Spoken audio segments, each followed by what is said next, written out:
don't know. And today I want to talk a little bit about what's going on in the market for home buyers. And it's definitely a seller's market. But as always, because this is a live feed, if you happen to be watching live right now, if you want to hop in and ask any questions, don't wait for me to be done speaking about anything. Jump right in and ask your question. I'm more than happy to go sideways and answer whatever you're wondering about, as well as be able to continue to finish what I wanted to share with you. It's really tricky right now as a real estate agent, and has been for a couple of years, just simply because of the fact that this is a market that in my 19 years of doing real estate, I've never seen before. And it's been doing up and down like this, and it really kind of quieted out the summer of 21. But all of a sudden now it's kind of picking back up a little bit, where we're in a position where we're having a lot of multiple offers because the uh, inventory is so low. And there's a lot of frustrated people, understandably so. And I thought, you know what? I'm going to talk a little bit about different things that are going on in the market, so that if you're going to write an offer, you're going to think about buying a home, that you're able to understand what you're up against.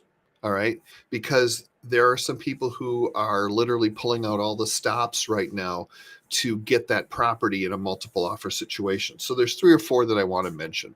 The first one is an acceleration clause. And these are all probably things you may not have heard of, which is why I want to talk about this. I'm not going to go into great detail about them, but just explain what they are. An acceleration clause is basically a clause in the contract, in the purchase, that says, look, we're willing to pay $2,000 more than your highest offer that is financed, or whatever number, $5,000 if it's a cash offer. And all you have to do is show us your highest offer, and we will exceed it by that dollar amount. I think it kind of can be something that will backfire on you, because my first thought as a listing agent is, well, if you're willing to pay X number of dollars, why not just come in a multiple offer situation, bring your highest and best offer, and feel good that you can walk away if someone wants to pay more. But people like to play games, and they like to put these clauses in, and sometimes it can be very effective. So that's number one that you're dealing with. Number two is something I've talked about before, which there are people out there that are saying, look, we're not going to do a home inspection.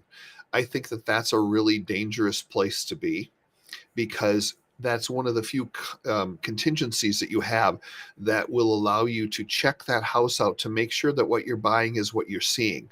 So maybe a way around something like that is, instead of giving up your inspection, say, we're going to do a home inspection, but we're not going to make it contingent upon the home inspection with regards to us asking for anything. So then it's kind of a buy or don't buy situation. So then you could still have your home inspection. You could have the report, and then either the house passes with small things that every house needs repaired, and you go, okay, I love the house enough that I'm going to take it on, or you find something major, and then you can cancel the contract and walk away. That way you can still do the inspection, but the buyers that are putting in that there's no inspection at all really set themselves up for a risk. This way, at least you can have that inspection, know that what you're buying is what it is, and you're just telling the seller, look, we won't ask for anything. So the seller will feel better about it, because they know that you won't pay a higher price for the home and then come around and try and beat them up on the inspection. The third one is, I think, the biggie that people are using, but you got to understand what it is. And that is a thing called appraisal gap.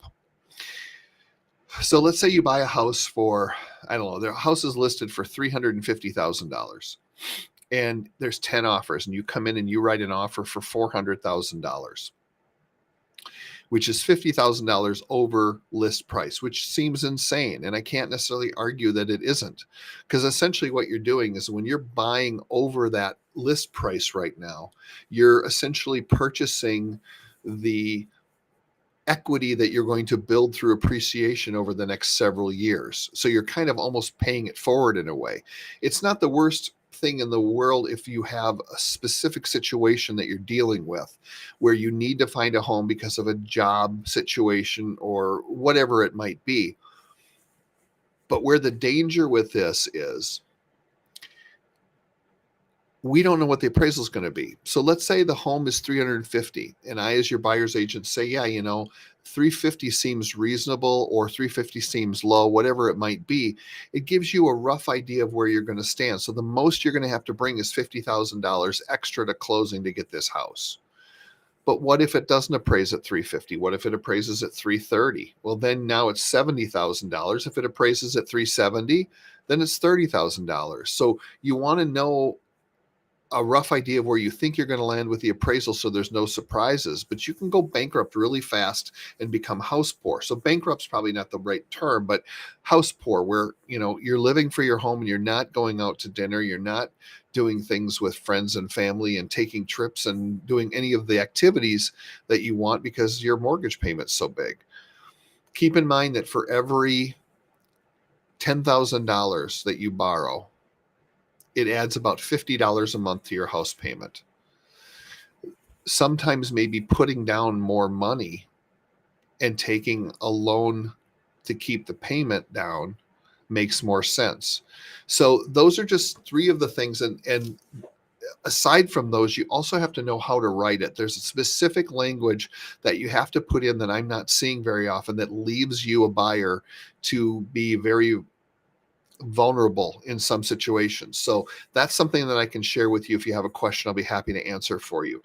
You can also write a letter and we can talk about earnest money and some different things. So there's a few things that you can do that will add more value to your offer other than writing just a clean, straight, good offer.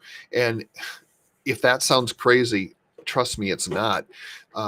If you had 5 offers on a property, there's going to be probably at least one, if not 2, that the offers aren't even complete. Like the agents send them in pieces, or there's sections of it that aren't filled out or addressed.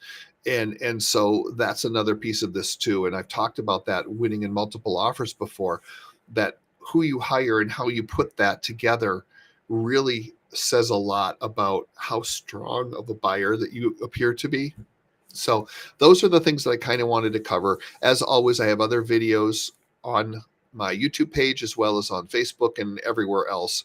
So if you're seeing this, go to my YouTube page, just Tom Summers or Realtorology, and you can watch and listen to several different things that will help you. But in the meantime, if you know anyone that needs help or you have questions, please feel free to reach out to me. I appreciate you taking time to watch this today.